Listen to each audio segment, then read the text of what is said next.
पूर्व भली सीमारे कड़ा नजर रखिलाणी बीएसएफ।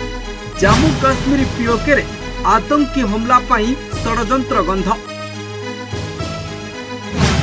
पूर्व भली बाजिबो युद्ध साइरन। आतंकवाद उपरे कड़ा प्रहार देव भारत। ऑपरेशन सिंदूर परे सीमारे हमला ने भारतर कड़ा पहरा। देश में पुणी थे मॉकड्रिल पाई प्रस्तुति चलिलाणी। राजस्थान, गुजरात, पंजाब एवं पाकिस्तान सीमावर्ती जम्मू काश्मीर मॉकड्रिल कराजिबो। एही समय मध्य लोकंकु सतर्क रहिबाकु दिया जायछि निर्देश। गत थर मॉकड्रिल पूर्व भारत ऑपरेशन सिंदूर करितला। पहलगाम रे आतंकवादी हमला परे भारतीय सेना आतंकवादी अड्डा गुड़िकु ध्वंस करितला। पाकिस्तान सहित जारी उत्तेजना मध्य केंद्र सरकार मे 7 रे देश में मॉकड्रिल घोषणा करथिले। यहाँ परे पाकिस्तान पाक अधिकृत काश्मीर अवस्थित आतंकवादी अड्डा गुड़िकु ध्वंस करा जायतिला। एबे पुणी थरे देश में मॉकड्रिल हेबाकु जाउछि।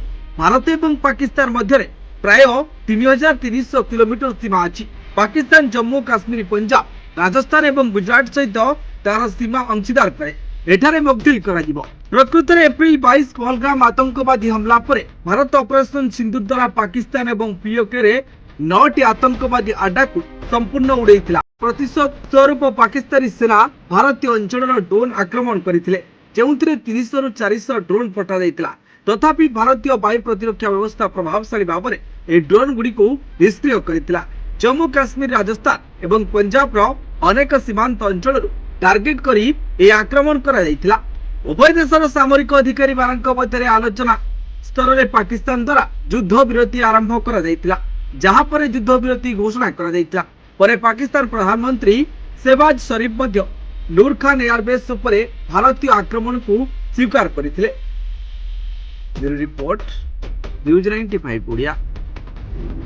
देश विदेश कोण अनुकोण टेक्निक खबर देखंतु आम सह यूट्यूब, फेसबुक और इंस्टाग्राम रे आमको देखंतु। लाइक, शेयर और सब्सक्राइब करने को आद्यम भूलंतुनि।